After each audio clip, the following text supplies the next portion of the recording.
Because, realistically, being a nuclear family is an incredibly inefficient way to raise a child. If you think about mom and dad and the kid, that's why you have people getting divorces or, screaming at each other. You feed the baby. No, you feed the baby.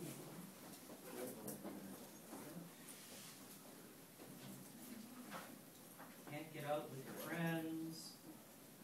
Can't keep worrying about where the kid is. I know, I come from a family, I have 7 brothers and sisters.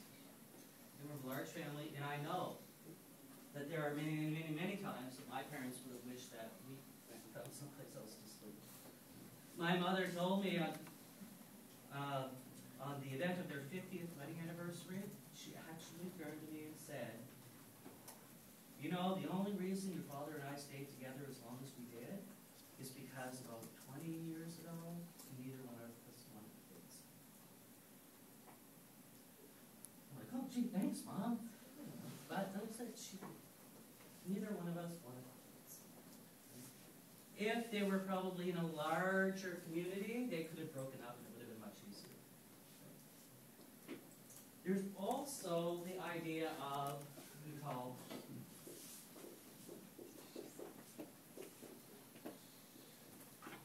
heritable maternity.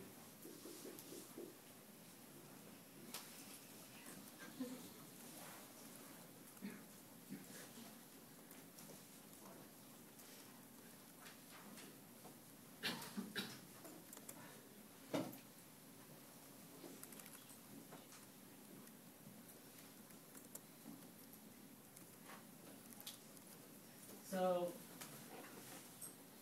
this is where the person who's biologically the father might not have any connection with the child at all.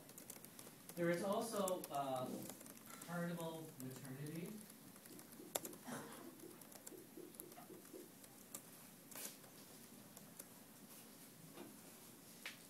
Where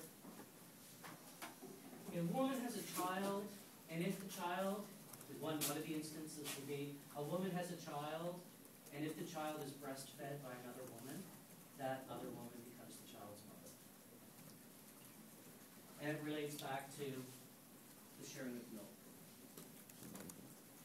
So in some communities, a mother may die, they may bring in a woman, a nursemaid, and the nursemaid will take over the role as mother to that child.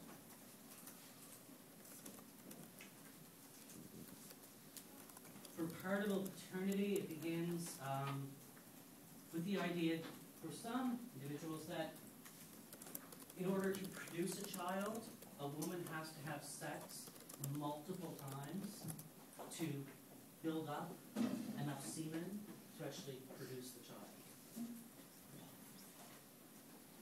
New Tekos say that a woman has to have sex at least 10 times with the same man to have enough sperm to actually begin the process of developing a child.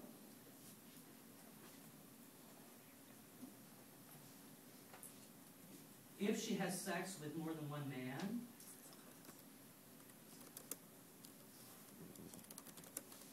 who's the father? So they would have to decide. They probably would decide who she had sex with the most.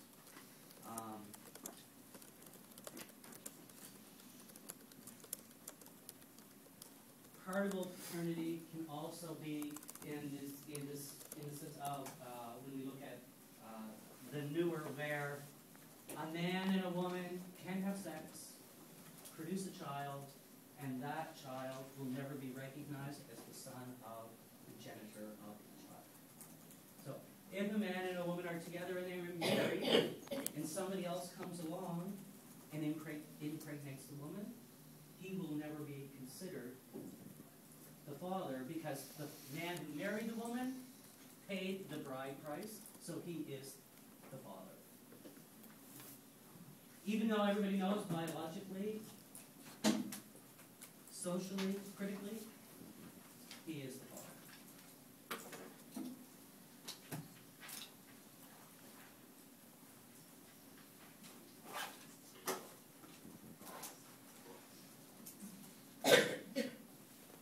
Professor, of these cultures, especially some of these more, should I would say strict cultures, for example, the Spanish, a young couple are dating and she becomes pregnant, breaks off with her boyfriend, and say 2 years later they meet again, and she's going with somebody, a new boyfriend, and perhaps they may get together and may not, and what about the child down the road, you know, as he grows older? Does that culture, maybe the father still have responsibility to that child? If they break up, Yeah. it depends. It will depend on the culture. For the newer, if they break up, the child would go with the father.